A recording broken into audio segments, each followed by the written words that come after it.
Anny Roberts began his career in photography in 2014. Since then, he has become the rare Nigerian photographer that is considered a household name, boasting an inviolable clientele that includes presidential candidates Donald Duke, Afro-pop juggernaut Davido, and Forbes' richest woman in Africa, Folorunsho Alakija. Anny has managed to carve a niche for himself in a field that has become immensely saturated, drawing inspiration from spaces, light, and people. Anny captures images that are undeniably breathtaking. This has made his signature portraits inspirational, earning him both national and global attention. His interest in art was born out of hunger to connect. As a self-professed introvert, he seeks to bond with people by translating in fragments exactly how he views the world, predominantly in light and colors. His mode of communication tends to be more visual, and his work speaks for itself. All right, Anny, welcome to SUSU podcast. Thank you for having me. Thank you for honoring our invitation. You're blending in with the aesthetics. I'm liking the vibe. Yeah, I was about to call it. I'm like, what color are you wearing? You can't go wrong with green.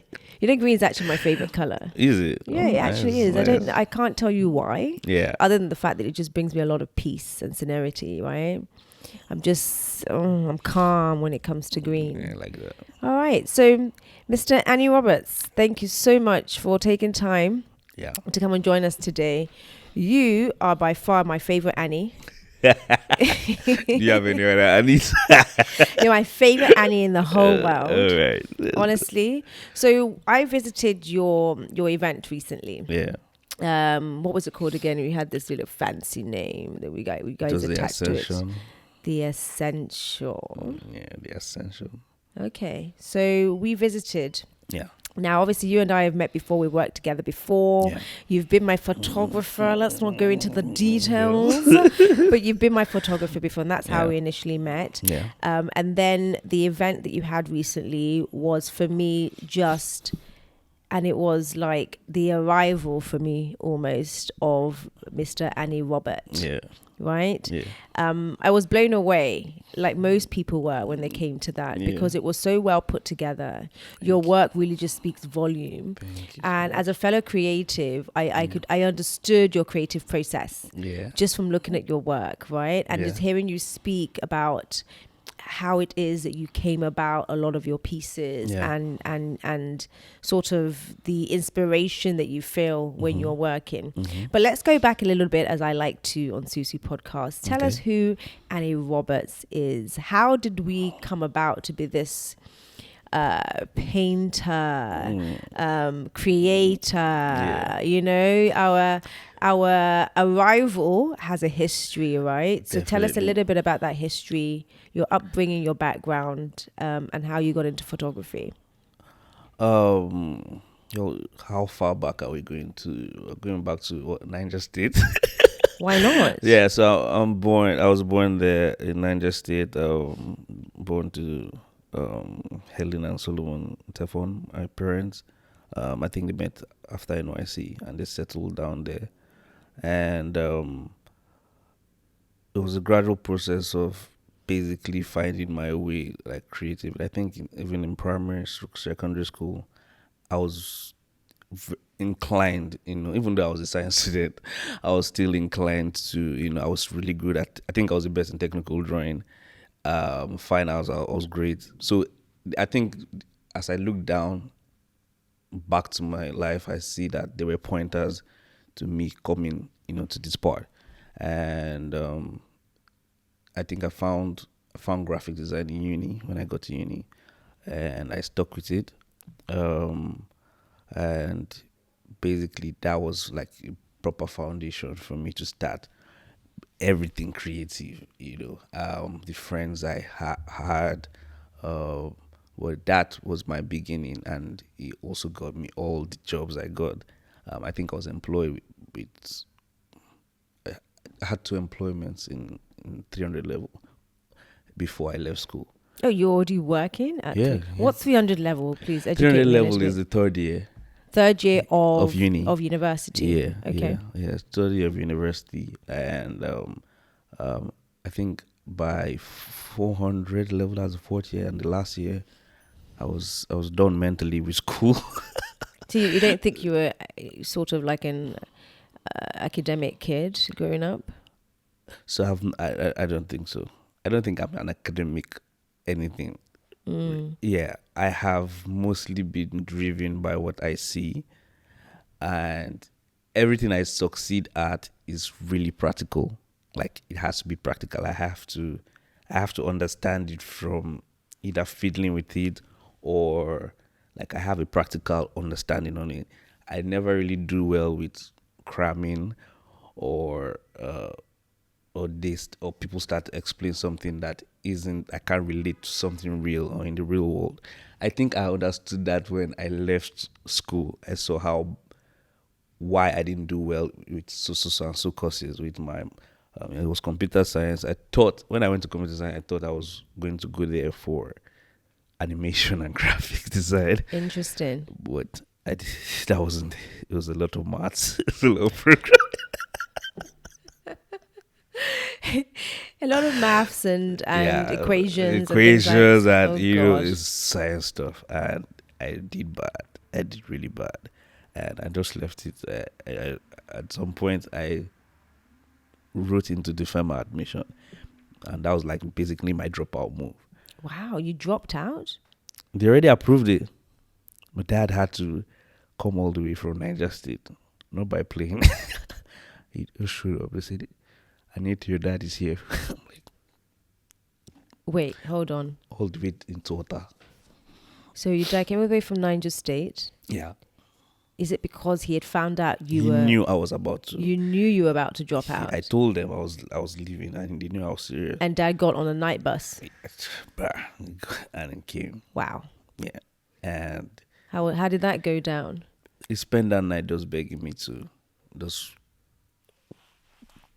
basically wait it out and just finish. That is the last lap. I should just try. And I mean, it's my father won my shoes. So you were able to complete? I just completed it, and I had a couple of courses I also carried over, so I just tried to complete. Yeah, I did everything. And well, it's safe to say you didn't get a first class. Safe to say I got a third class. But Dad was just relieved that you at least finished.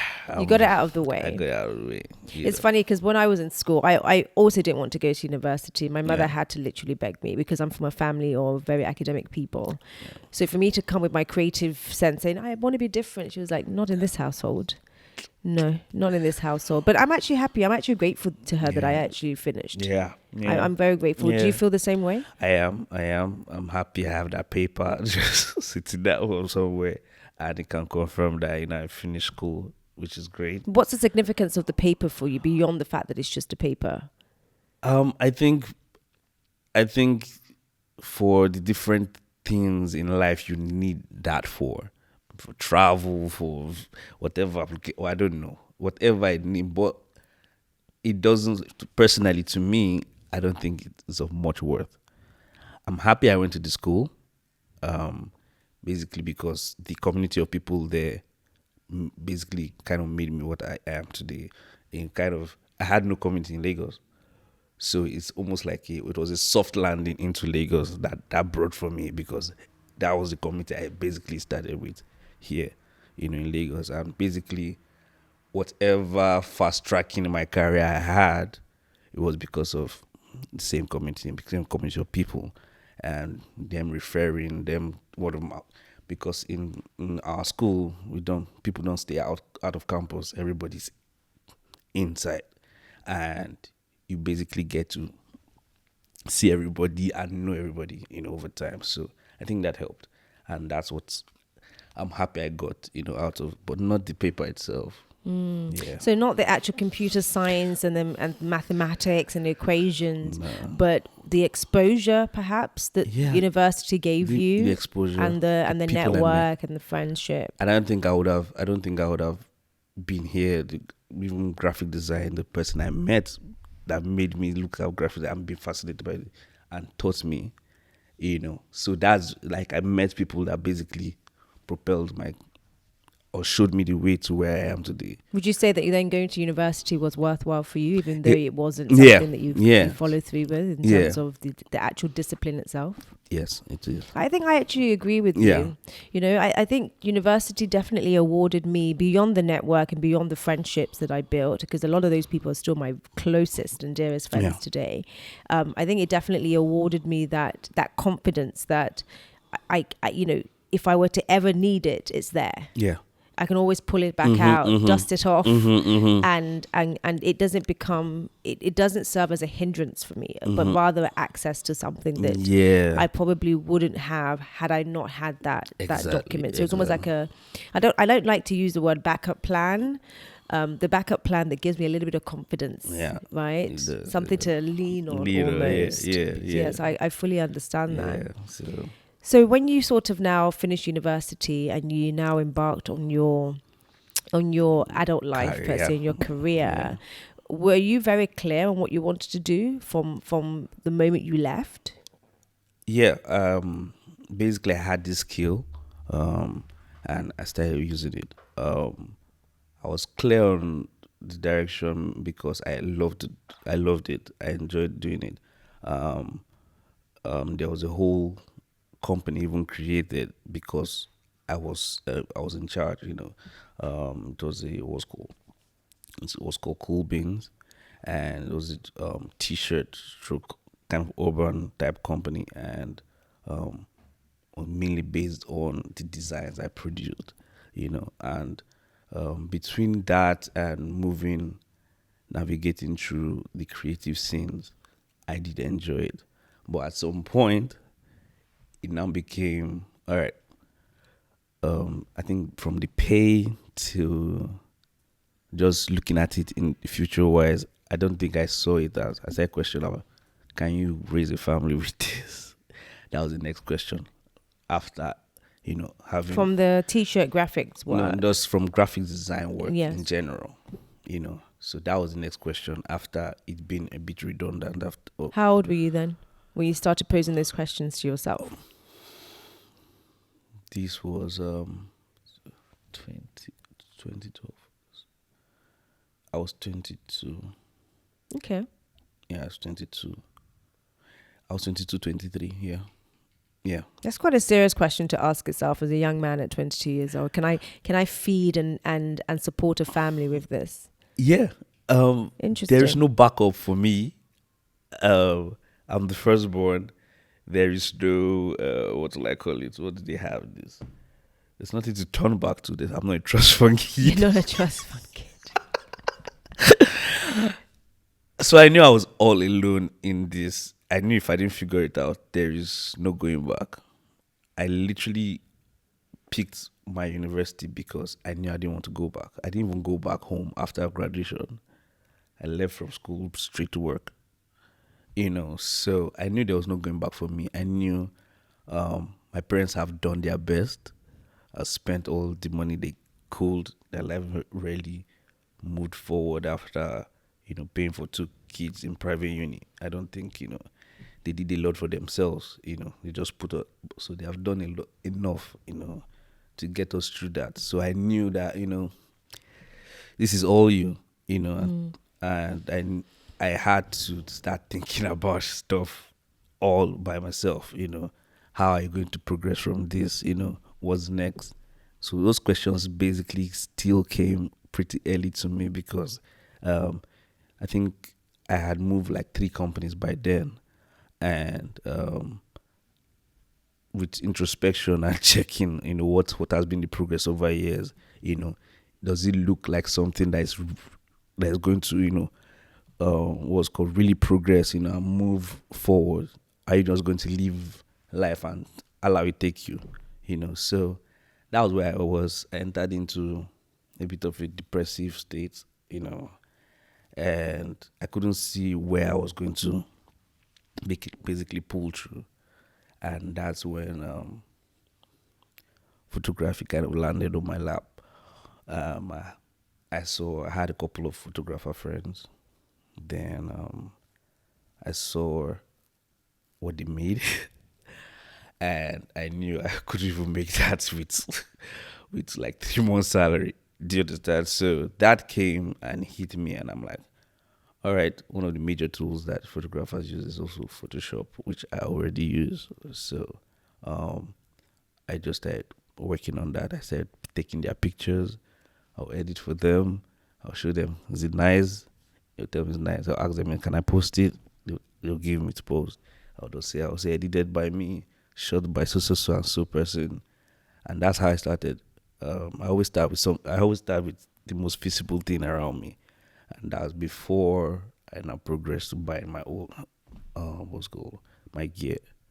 And This is quite a journey that you've just literally mapped out for us. Yeah. A young man who didn't come from a privileged home, but had very supportive parents. From what you explained about your dad, very. you know, because I thought you were going to tell me your dad got on a night bus and came to whoop your ass. No. Into shape. No. Because that's the story you typically hear in Africa.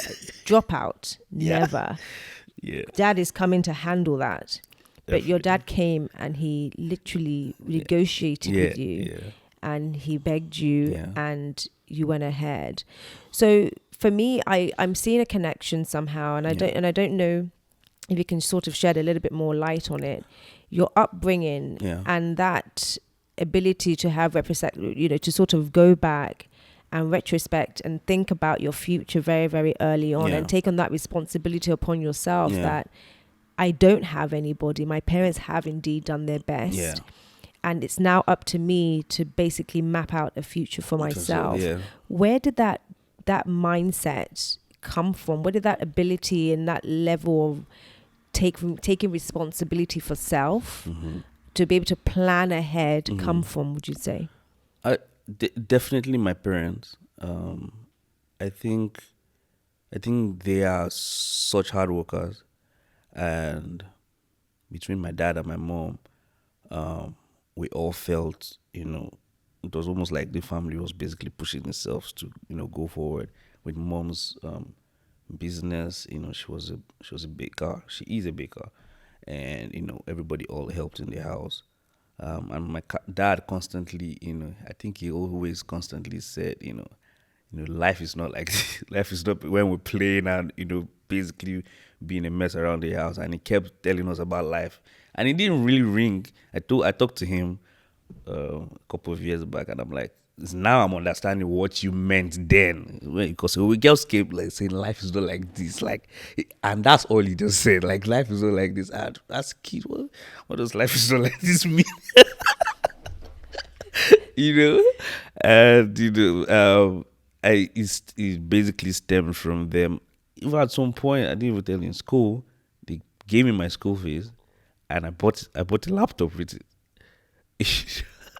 to start my graphics, whatever. And I thought I paid half, because in school you can pay instrumentally. So I paid half, thinking if I work whatever before the semester is done, I'll be able to pay the rest. Were you able to pay it? I wasn't. Ooh. So they called me. I have to go back to them. And imagine you thinking you're done with your child's school fees, and he comes back to you. So through all that, they were really supportive. I don't know how, they never went mad about my grades. They legit knew I was struggling with it, and they understood, and there was no pressure, and with me even coming to photography only makes sense in places like Lagos or maybe Abuja now. That back there, photography was mainly maybe passport or you going to one house. It didn't make sense that. So this is Minna, right? This is Minna. This is not. I know Minna very well. A lot of things don't make sense there commercially. I know. So imagine explaining to your parents and that that's even like back then as well. Do you understand? I know Minna today. Yeah, not yes. So I think just them being really great people and me seeing, I think there was like a role model for me to look at and know, this is how you want to be, when if you're lucky to have really good parents, I think it's like a foundation for everything. You have something to look back to and model your life to. This, my dad is like this, my mom is like this, and basically I have to be more. So I think that's basically what's kept running to your mind. You have to be more. They have done everything they could. Now it's your time to basically do everything.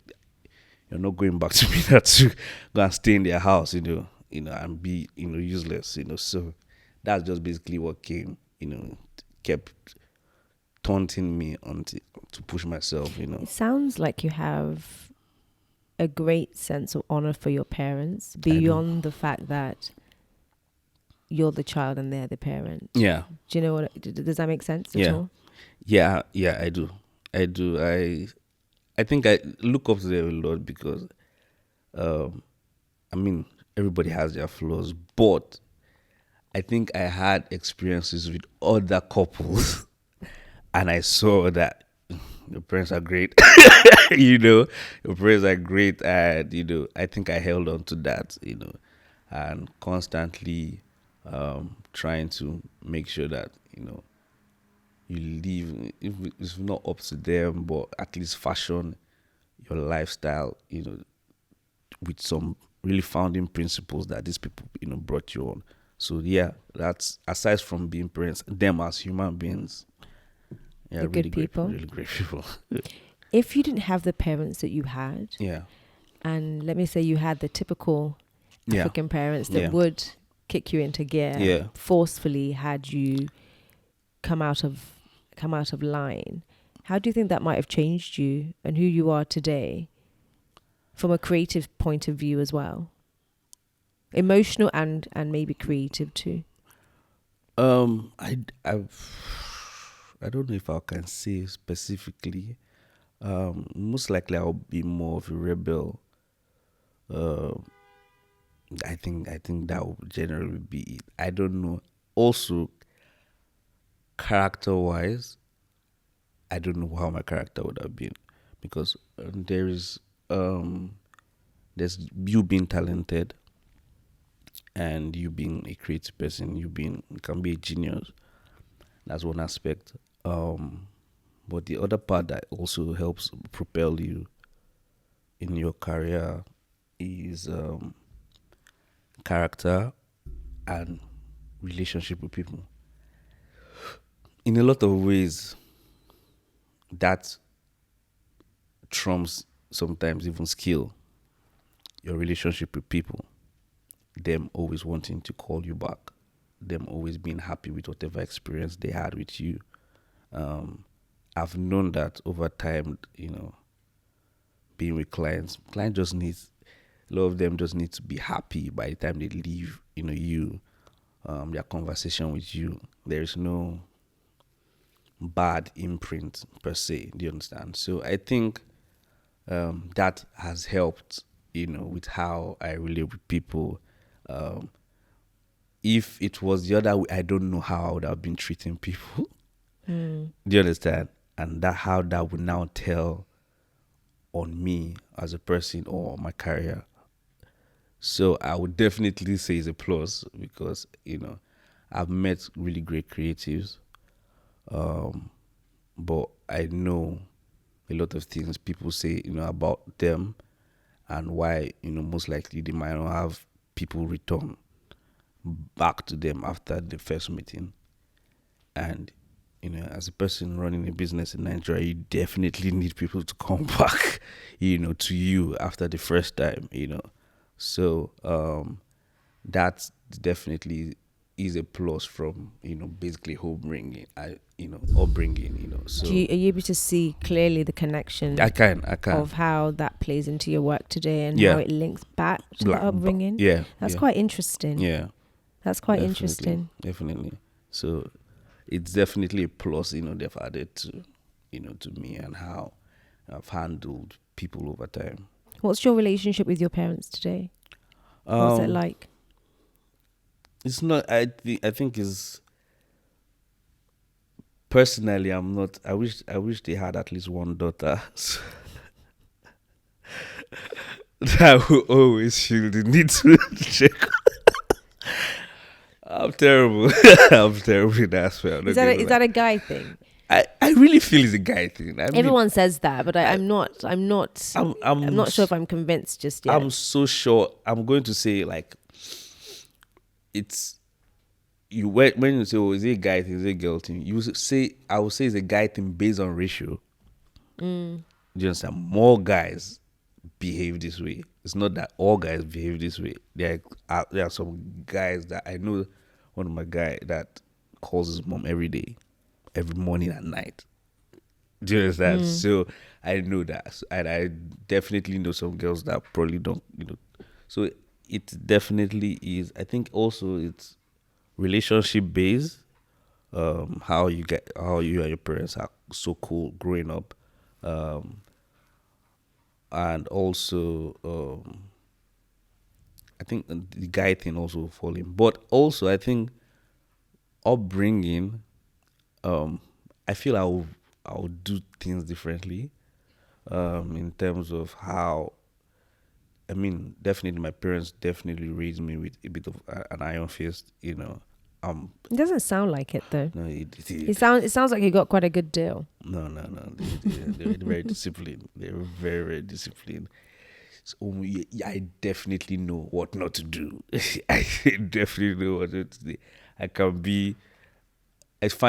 think I find myself in certain places and I find myself not accepting things. Oh, like now when you tell me, oh, what do you want to do? It's not that I can't drink it, but I will always pick the list or nothing. Modest Annie. Yeah. They thought contentment. My mom was. I wasn't raised the way my mom raised me, I'd probably not be, as content as I am today.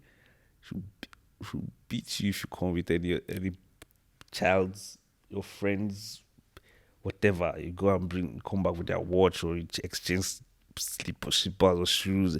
She doesn't want to hear whatever you have. Take it, and I thought she was being wicked then, but I can understand the need to be content with whatever you have, and just enjoy it until you get the next thing, It saved me a lot of issues, in my adult life, because I've seen a lot of people that are not happy with what they have, and always constantly looking for more.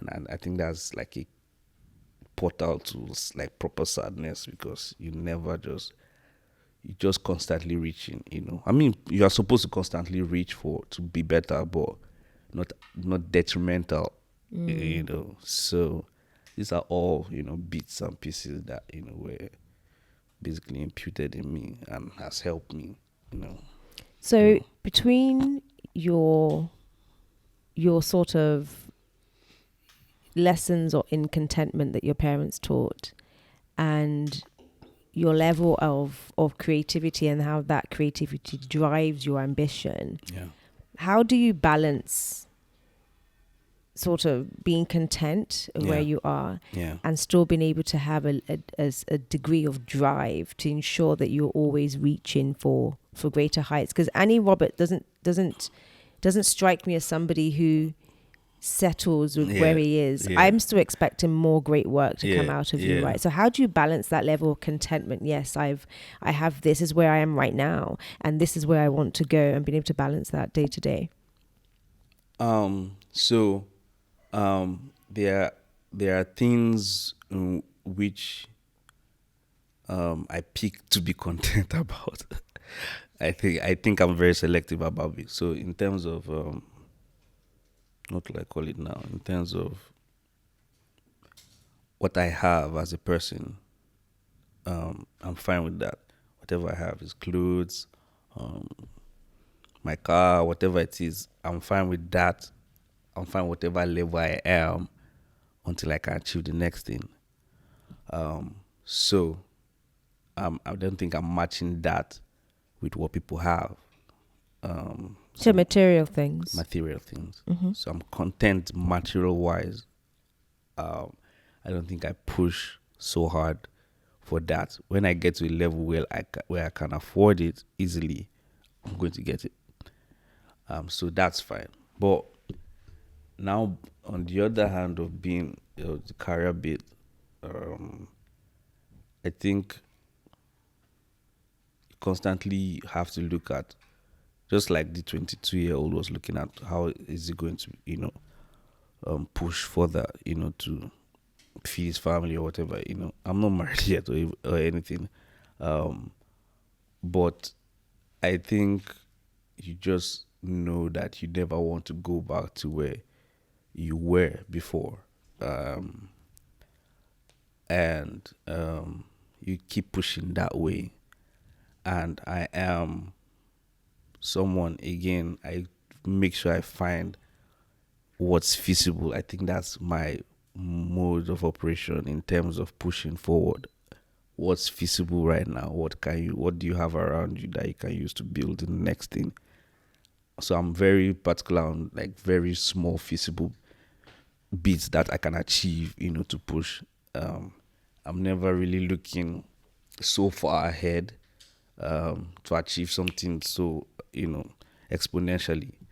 That I think that even contentment comes to play even there also, whatever I have, you push it. So even, me branching out into the art part, it was me looking at, okay, what do you have right now? You have these great photographs which, you can start turning into what's called into art pieces. How can you make them one of ones? I went out, got paint materials and everything, and started, working, on them. So these are feasible bits. Now I'm trying to see, okay, now I'm trying to become more of an artist, and basically show the world that, okay, I'm not just a photographer. I'm now like an artist. I'm now looking for feasible bits in how to portray, that artist lifestyle. So I have to like constantly talk to people, constantly see what's around, resource wise, and basically just use that. But yeah, that's how I push myself, stay slow and steady, to the next level, and that's how I've done it until now. Do you like the person that you're evolving into? I do. What do you like about him? Um, I think what I like most about it is I feel like I'm equipping myself to handle the future. Um, Things change rapidly, people change also, but I'm just making sure that, whatever it is, I am staying steadfast to the person I am, not allowing a lot of things change me. Um, like how people can change someone after a particular experience between them, or how Lagos can change you. Lagos can change you. Lagos can change you. Lagos can change you. Lagos, in compared to me now, where I'm from, um, I know they are really, really lovely, peaceful people over there who are very content, and I mean, content to a fault. That is so slow, and all, and they are not trying to get one up you. But in Lagos, it's different. People are trying to one up you every time, and that can now, what's called, that can now change to something where you start putting your guard up, and not maybe letting people in, or just always being paranoid that, what this person saying, is this person trying to take advantage of me, etc and etc. So I think all in all, I'm trying to make sure that I'm holding myself accountable to remain the person with particular core values that stay the same no matter, wherever what's called environments or situation I find myself in, constantly. So I like that person.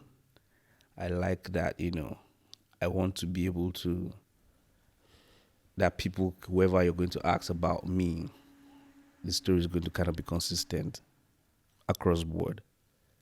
that's basically also what one of the things I'm trying to make sure, about in my life, because also someone's character it goes further, than you can think about. Also, the art goes further too, but with personal experiences, you do leave an impression.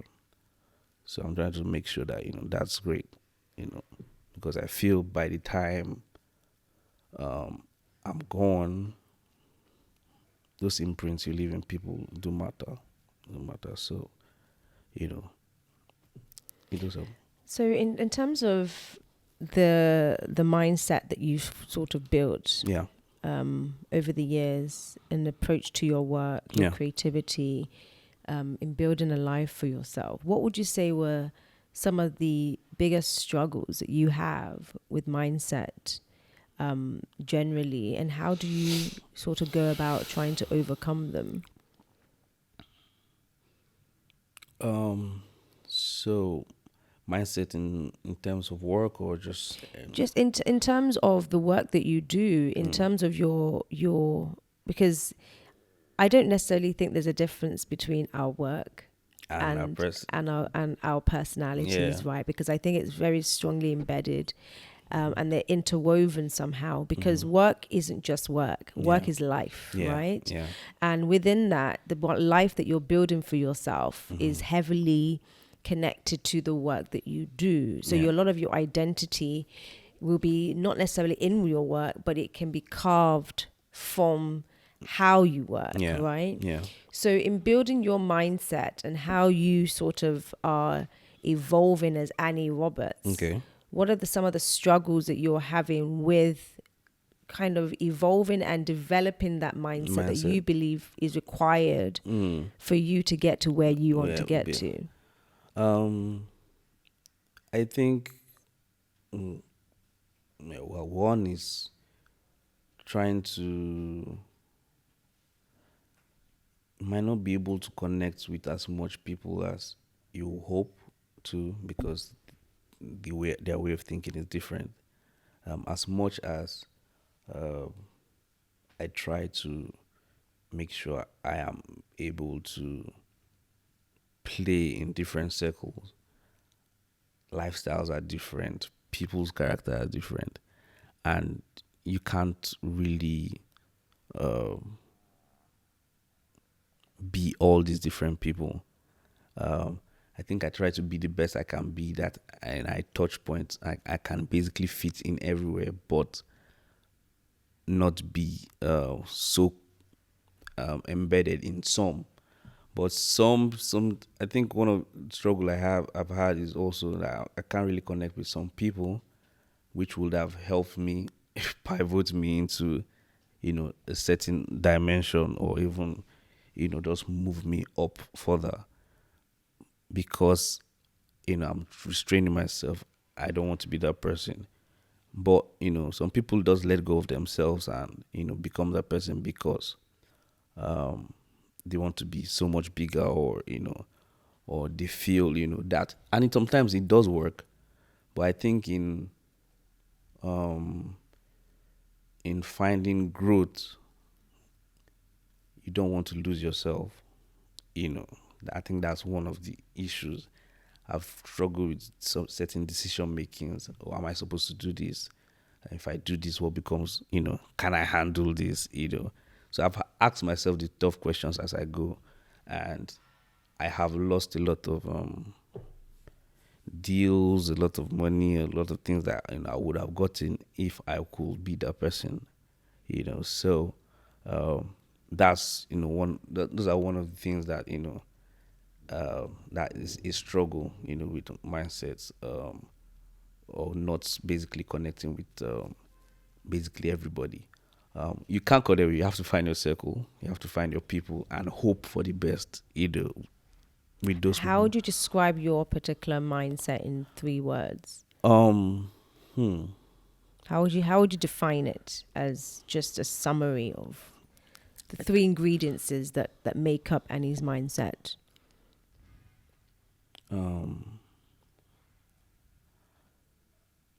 I think I'm very carefree. That's my my mindset about a lot of things is I let go of a lot of things. I don't allow a lot of things bother me, so much. I don't take so much load about certain things. I Take things put personally. personally, I let go so much about. I'm like, I make sure that I control my space, and I make sure that certain things don't try and get to me. So you have to, when you're trying to do that, you have to make sure you're letting go. If not, you're going to mentally hold on a lot of things, and they're going to weigh you down. So I'm very carefree, just in general about life, and whatever it is, it's like you don't know what life has plans for you. So just just leave it, man. Whatever will happen will happen. With me, dealing with people, with me leaving things, letting them, have it. They have one up on me. It's not a problem. Whatever, yeah, that's fine. Whatever I'm going to have, I'm going to have. I'm even grateful for even being here. I never saw myself, being here. So I'm really carefree about that. I think also too. I think integrity is also really important to me. I I want I want like this story to be similar across board. I don't want someone to say, "Oh, this person, oh, I can't believe you said this is about him. He's so and so." Or yeah, I'm also afraid about that. Yeah, I don't think I want to be in the mouths of people for some certain things. Just in general. Um, So that what else is what can I say is the third? My mindset, okay. I think the third is I really just want to enjoy life. um, yeah, I really just want to enjoy life. So in me working, um, in me doing, making sure that I progress my career and everything. I want to make sure that I'm enjoying it as I go because um, if COVID taught us anything, it just shows that nothing is sure, and nothing must happen. If you think these are the things that will happen, they must happen, like the World Cup or whatever, everything changed, everything stopped. So I saw that nothing was really that important, you know. Whatever your experiences are with life are basically what stay with you. So I want to just basically, enjoy all that experience it with people, myself, whatever it is, and just make sure by the time I'm gone or going, I'll just be, I've tried my best. You mentioned earlier that you had a stint of periods when I think this is when you came out of university, when you struggled a little bit with depression. Yeah. Talk to us a little bit about that and how were the lessons that you learned from that? And is depression something that you feel that you still struggle with till today? And Okay. how do you manage it? So I don't, I really don't struggle with depression per se. Um, I think, that was somewhere where, I think it was a particular period of time. Also, the scenario around it wasn't, was December. I don't think there was pay. Everybody had gone home. It was just a really sad and quiet time, around me. And there are some certain factors that just come into play and basically amplify what's it called, you getting into that state. Why people in Nigeria are probably less depressed than people in some certain part of the world, you get. So I think a lot of key things brought me into that place. Now, um, I don't know how my mind has what's called managed, not to get down into that dark hole. But I think I do. My mind is, I'm very forgetful, and a lot of the things just get lost. So I don't remember a lot of things aside what's in front of me. So very few times the only thing that makes me depressed is being in my financial state. I think a lot of us in Nigeria would probably agree with that. But on a serious note, though, if somebody is sort of a creative, like many of us are, we know that a lot of the time we do feel very much alone in this journey. It can be a very, very lonely place to be. And you are carrying a lot of responsibility. And the burden that rests on you can feel very, very heavy. Even in the Nigerian environment, that's amplified. I'll probably say a little bit more than perhaps if you were to grow up in other parts of the world, perhaps in the West. And a lot of the time, depression just set in. At least what feels a lot like depression, right? There's a lot of that downtime, a lot of that woe is me, this is hard, and not necessarily feeling that you're connected, you're not plugged into the source in those particular times, right? You feel like you're not plugged in. And it can be very, very heavy, right? From what you've said, it sounds like this is something you've probably experienced, maybe on a micro level to a degree. So what might you say to somebody who is a creative and he's feeling a lot of these things that we're describing, right? And just needs to understand that they're going through this. What might you say to them to sort of encourage them that too will pass, right? What would you say to somebody who is in that situation right now, who feels like everything is just a little bit too heavy? Okay. For creatives, I think most times depression is a sign that you need to move to the next thing, or you need to find the next what's called phase. What do you mean by that? So for me, when I get to that type of state, like depressed state, I know basically that my mind is telling me, all right, what next? You are bored of where you are right now. You need to find, what's the next thing for you. Most times that's always a tell, for a lot of creatives. Sometimes it's not really the next step. It's just basically where you are, and things are not just working. I think for me, how I overcome this is there are two things. I start making sure I connect with more creatives. You don't need to do work. You start talking with them. Ideas come a lot from those conversations. Most times also you guys can find ways to actually help yourselves, and you can actually get someone to basically, push you, It's not just you alone now doing things. When it's collaboration, it's you and somebody else, or you are a couple of people working together to do these things. So there is more, you're more accountable to them. There is more eagerness to, accomplish so, because it's not just you now. It's almost like a team. So talk to more people around what you do, and find ways, not just talking to them about your problems. Start sparking interesting ideas you can see. I think that's one thing I do with every person. Once I get into that state, I start sparking ideas that I think we can work together on, ways we can be of value to each other.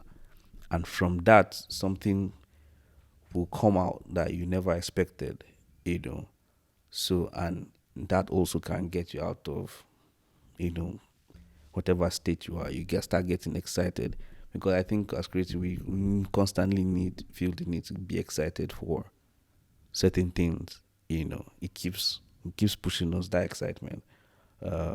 So that's one way. I definitely find my way out of it.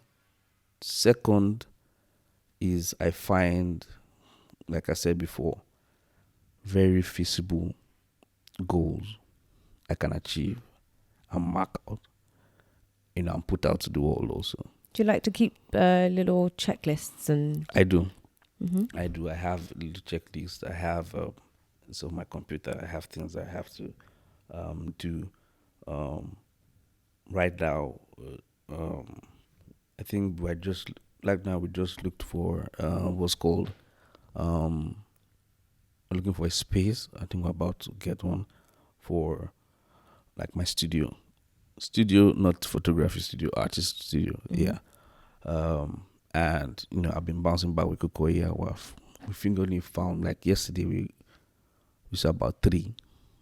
So sorry guys, Kukoye is a mutual friend of ours, another extraordinary creative. Yeah. Hi Kukoye. Hi, I'm sure you're watching this. Yes, please. So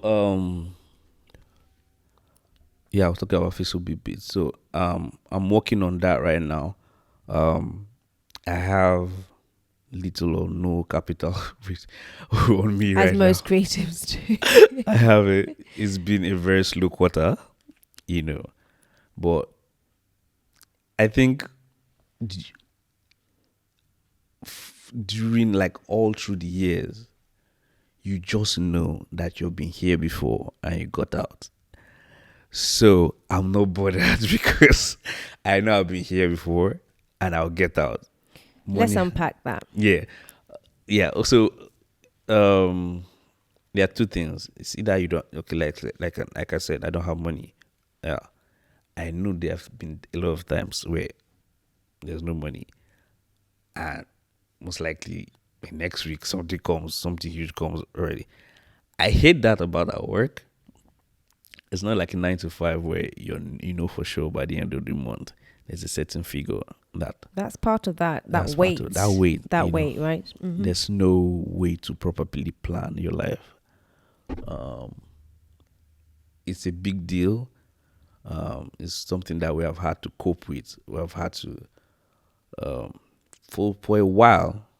I think for the last 7 years, I have basically driven on God's mercies and favor, to be honest, because I've looked back at it and I'm like, you've had a really swell time just waiting on phone calls, and actually they do come. But I think at the point in last year during the NRA, I'm like, you can't just keep waiting on phone calls. You need to now get to a place in your life where you do things that will bring like real proper result, and not just waiting on a particular thing that will just come. You don't know if they'll continue. So we had a whole session on this, didn't we? Yeah. Me, you, okay, yeah. And one other person, and we were talking about this. Yeah. How do creatives go about structuring our work and our creativity in such a way that we are not just sitting around waiting, in essence, right? Yeah. We're coming together in collaborative ways. Yeah. We're finding ways to bring work to one another. And also we're understanding that no matter how creative we are, we still must eat. Exactly. We still have to pay bills. Yeah. We still have responsibility. Yeah. We still want to build families. Yeah. And we have to be able to support the lives that we want to build for ourselves. So putting structure into the creative space and how we can remove a lot of the question marks and remove a lot of the uncertainty in our way of working and begin to actually build structures that are very profitable. Yeah. And we also concluded in that conversation that a lot of creators are indeed doing it. We should be looking to sort of eradicate those days where it's like hand to mouth because you want to be a bona fide creative. Yeah. We should stop telling ourselves, in order for us to really fulfill our fullest potential as creatives, that we need to be broke. We don't need to be broke, no. Right? Yeah. You can be a creative and you can also be a businessman or a businesswoman and build a structure around your talent in such a way that we're not left wanting. Yeah, something keeps coming. Yeah, that something is always around the always corner. around, And we're not just leaving it to the universe. As much as we know the universe is in fact in control, we're doing our part to influence that and to position ourselves correctly, right? Yeah, we did talk about that. So I think, I think it is left to like us creatives, it's left to each and every person to basically carry their life in their hands, as something that they know that if they don't do it, nothing will happen, and they have to move from that place of just waiting on support from friends, support from this, and blaming the world for not being kind to them or whatever it is. Do you understand? You have to move from there and basically, again, I say I'm carefree. I don't really care about that. I'm not really blaming someone did not support me in this way. Someone did not share this, my work. So I'm out of that mindset. Everybody got their problems and their issues. I can't really bother about what other people are doing about you. You have to basically figure out yourself. If your people are there for you, it's a plus. It's not it's not compulsory. Do you understand? It's a plus for you. You should be thankful that you have a community that are there for you and are there to support you. Do you understand? It's a plus to you. But without it, whether you have to figure out yourself, and I think you have to find that drive somehow, some way. You need to look at the future and basically see how you're going to get yourself there and start trying to put goals and start mapping out a roadmap to where you want to get to, and find ways to get it. What are the different things you can do aside from being a creative, whatever. If you want to I'm also looking at a particular role in a company or in a normal 9 to 5, where I don't think I want to do creative work, but I think I have run a company for so long. I think I can handle people. Do you understand? Okay. Yeah. Okay, so if I'm hearing what you're saying, it's I've identified the skill that I have within my work that can be utilized in other sectors, other areas, without me feeling stifled. Yeah, exactly. That I'm not in the creative space. Exactly. So look out of even the creative content. Look at other skills or other things you have within yourself, and find ways to use that. You do have them. You do have to find a way to apply that and actually get things going for you, because I think by the time you put things in different channels, by the time you put something, something's going to come up. Something's going to come up. So by the time you're working in different beats, don't exhaust yourself, but make sure that you don't frustrate yourself. Just make sure that you're doing your beats in different, that one or two is constantly going to pop up at some time. You want to be in that place where you're calm and confident because different things are running for you. So I think that helps. By the time we get into that mind space as creative, it helps us. Helps us in expanding our capacity. You want to expand your capacity. You want to be more. For a lot of people, if you are lucky enough that what you have right now is working for you, also remember, I'm going to say, like now, when I started as a photographer, there were people above me, there were people way ahead of me, there were people at the top of the game. Now a lot of things have shifted. Do you understand? I would say, I'm now at the top of the game from where I was before. But also, I'm also remembering that, I came and I also displaced people. And you should also remember that people are going to displace you. Interesting. Mm-hmm. So find other ways to be of relevance to yourself and to people around you that constantly brings you, some sort of, what's it called, fulfillment, money, whatever it is. Find other ways that you're not just stuck in one place. You're going to run still after a while. You have to reinvent yourself. I love that. Yeah. And I think that's a really powerful skill to be able to harness that in yourself and to conjure that self-reliance, right? That, yes, we are part of a community. Yeah. Yes, we are creatives and we are great at what we do. We have a support system, but at the same time, we still have to do the work. You still have to do work. You still have to do the work. And in the work, I don't mean, it's the actual physical representation of your artistry, but do the work in building the mindset that's going to carry you and your artistry to where it is that you need to get to. That's a really, really powerful thing to harness in yourself, because there'll be moments where you will feel stuck. Yeah. And you're going to ask yourself, what next? Right? Yeah.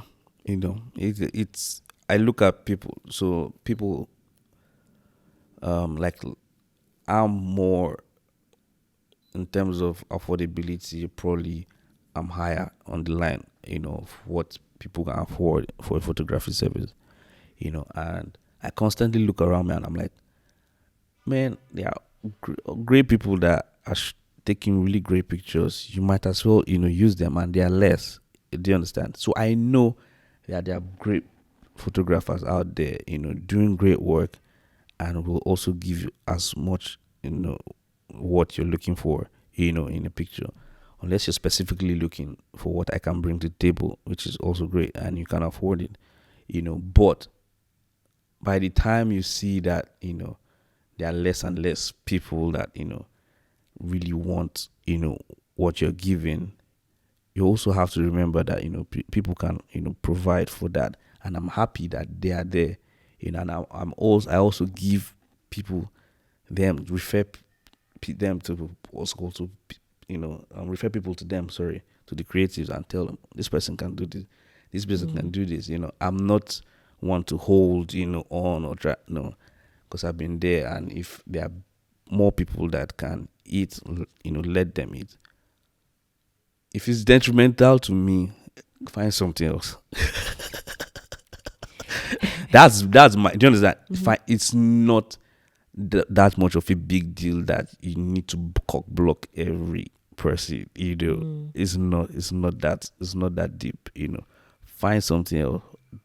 You are big for a reason. Reach back deep into yourself and find ways where these people can reach you. So I think that's why I went into finding, how I can be a proper artist now. How I can be this, how I can be that. By the time you become these multiple things, you're no longer really bothering about the people coming behind you, because you've expanded your capacity. When they get there, they to figure out the different things they can also do. So don't bother about locking up people or bothering about people. Creatives will always evolve. Even as big as Anny Leibovitz was, or is, there are a lot of people that have come up, and a lot of people using them now compared to how much they used that before.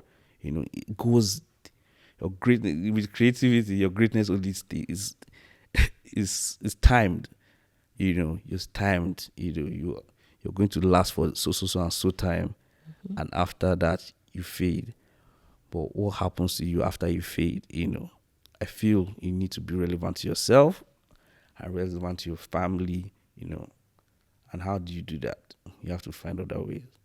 Interesting. You have to find other ways. So beyond yourself, what other source do you tap into that is bigger than you, and how does that play out in your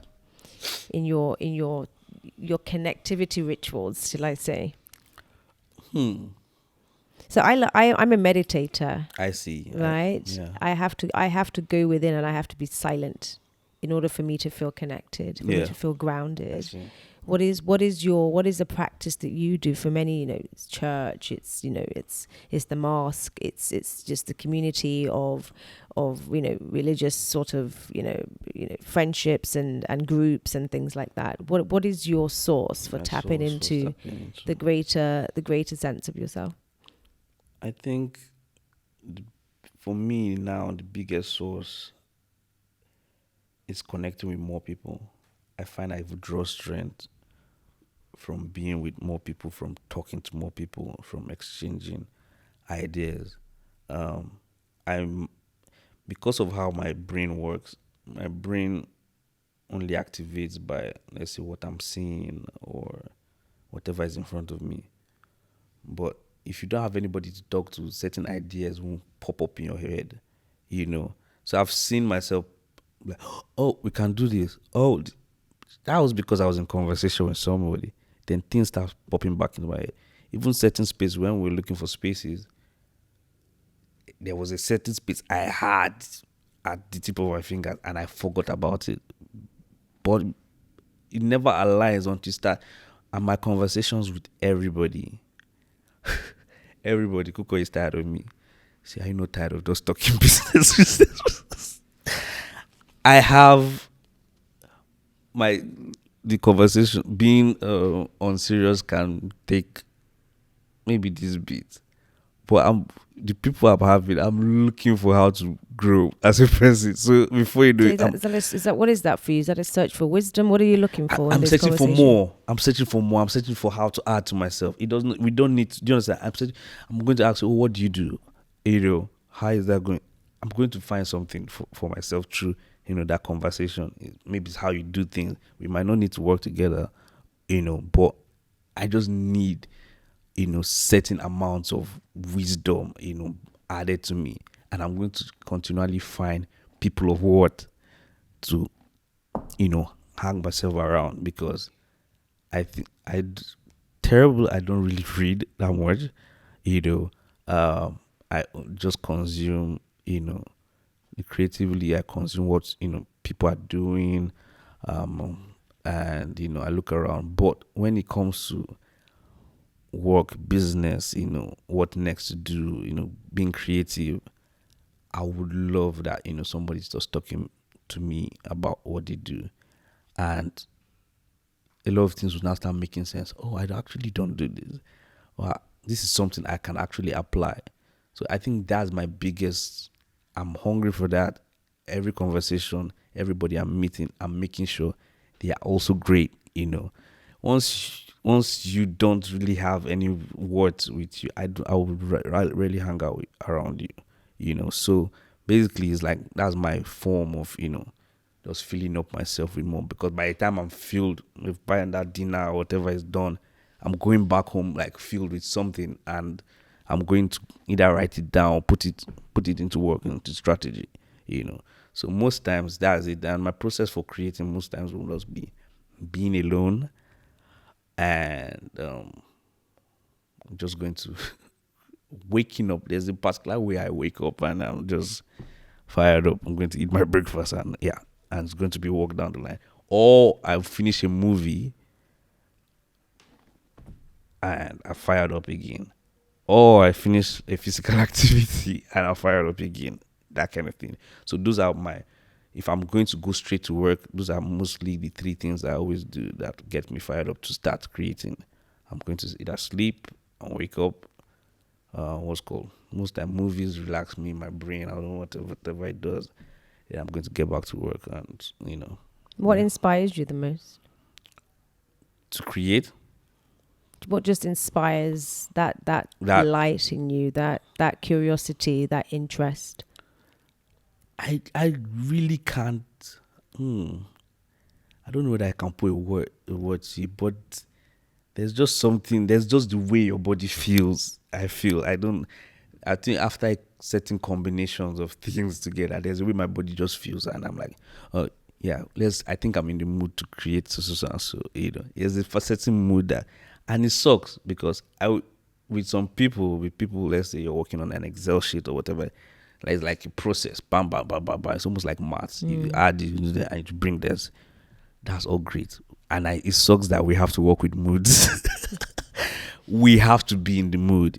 I was in a terrible mood last month because I was going through stuff, and I couldn't create anything. There was a pending client's work on my hand, which I had to do creatively. It wasn't the normal stuff because I could do the normal stuff, but that one I had to be extra creative about that, and I had to call the client. He called me after 1 week. I'm very fast with client work. Called me after the first week, and I'm like, I'm going through some personal issues. Please just give me a bit of time. I said, give me to next week. Next week came, I wasn't out of it. And I had to basically call him and tell him exactly what I was going through. And he just like, yeah, take your time. Don't worry about it. And by the time I was out of it, within a couple of days, I gave him, stuff. So there's everything has to be great internally, Why? If not, we need to go and find a way to cut trees and like that okay, if you do this, you're going to get that's the only way next to get money. But I hate that this thing works with moods, and you have to be in a certain place, then you bring out your best work. Because I've not even touched a lot. I have so much creative work I've not touched on because I'm waiting to be in that place to be inspired. To be inspired, sometimes you actually need to push yourself. Sometimes you're just there lazing about and you're waiting to be inspired, but you have to open up that file. You have to start looking at it. I sometimes actually push myself there. And Annie, you'll be useless for the next couple of days. Do something. And I just open it up. Do you have a muse? No. I thought all artists had muses. I have tons of muses. I have a lot of music. Just not one particular muse. Just not one particular muse. Yeah. Okay. You definitely know I have just one. There are a ton of muses out there. Yeah. Everywhere you find inspiration, they're always around you and always asking, when next are we doing this? When next? So it's not about me. I'm not running out of ideas. In fact, I'm stopping all the ideas so that I can finish one I've started. So.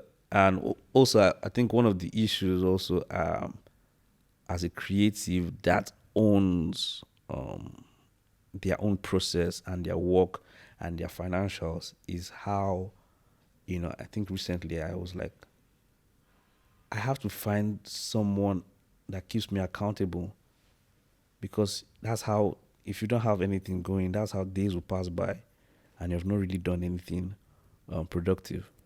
Are you in a relationship right now? No, I just broke out of. Oh dear. Does that mean your inspiration is on the downturn? But I'm having to push it.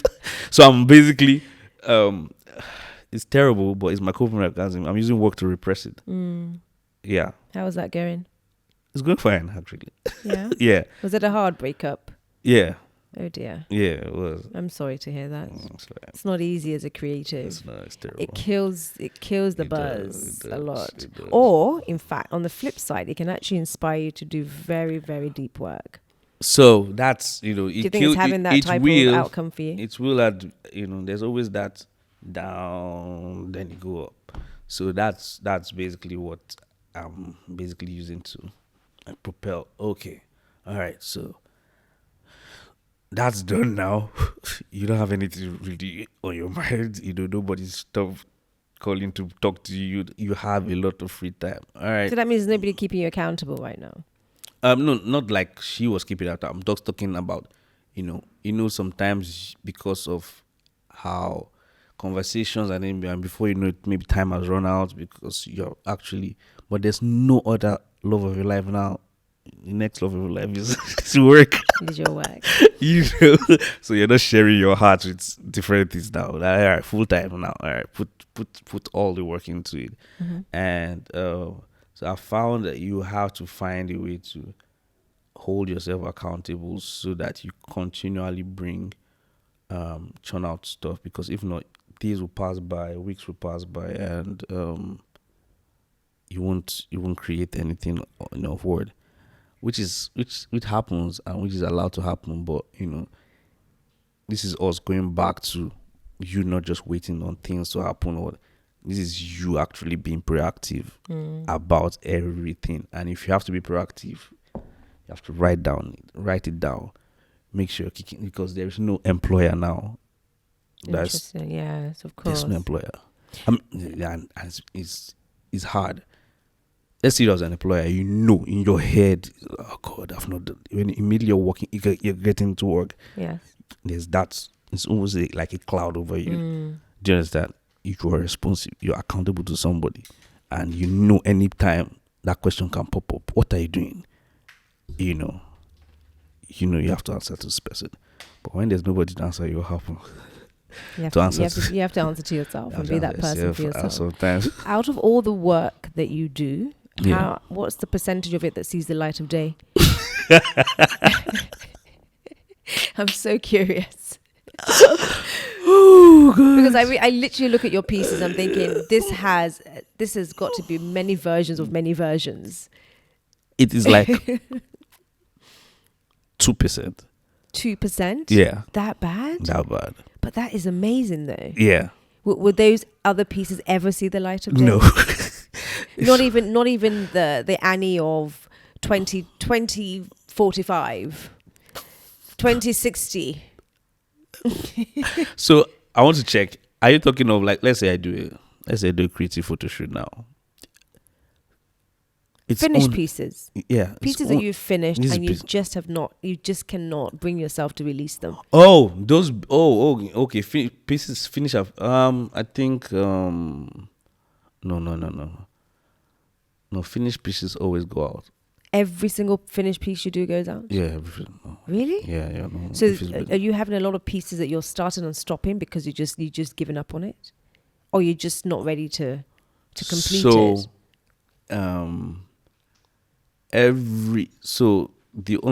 There are just tiny fractions of pieces I have started on and I have not finished.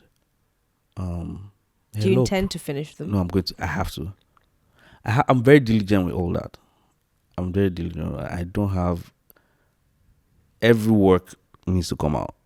I put to work. Every work needs to come out. It's there looking at me. It's there on my sticky notes. So the 2% that is coming out, what is comprising of the rest? 2% was like, if I do a body of work, the world is, let's say for every body of work I do, only 2% is seen. Like we pick out 1, 2, 3 out of the hundreds that are of really viable options. So why don't you? You can't shoot. With my work, you can't shoot. It has to. There are times when you need to bring out just one that needs to stick. I know for a fact that the more the options, the more people forget because it's just too much. Do you understand? It's too much. Like imagine this painting behind you was like 11 all around the world. You're looking, nothing sticks. So we have to start cutting down the amount of things we're churning out so that at least one sticks, in people's mind, and that's how you basically create masterpieces, because when those pieces stick with your head, you always remember them and you can always go back, to it, so you really need pieces that stick with the audience, and if you have to do that, you have to cut down to even one. If you can, yeah. So it's one of the hardest choice you have to do as a photographer or an artist, to actually pick just one, to go with, And I can literally talk to you all day long, but we won't do that. Yeah. It's been an absolute pleasure having you. Thank you so much. Thank you. For sharing with us. Thanks for having me. And hopefully we'll have you again. I'm always around. Fantastic. Thank you. I really hope you guys have enjoyed that session with me and Annie. We definitely got quite a lot of nuggets from that. You know, mindset is very, very key on this journey. And on SUSU, we talk quite a lot about the importance of mindset. It really is the thing that builds a foundation for everything else you're going to build upon. For Annie, it's for him, it's about letting things go, not carrying things with you, and just letting people go, letting situations go, letting circumstances go, and making sure that the weight is light enough for you to be able to move forward. Secondly, for him, it's about integrity. What do people say about you when you leave the room, right? What is the lasting impression you leave with every client, every customer, every interaction that people have with you is very, very key, because a returning customer or client is far more valuable than a new customer, right? And then lastly, for him, it's just having fun, enjoying the journey, enjoying the process. Guys, I really hope that today's session has been insightful for you. And as per usual, please do take care of yourself. And don't forget to be extraordinary in the way that only you can be. Bye, guys.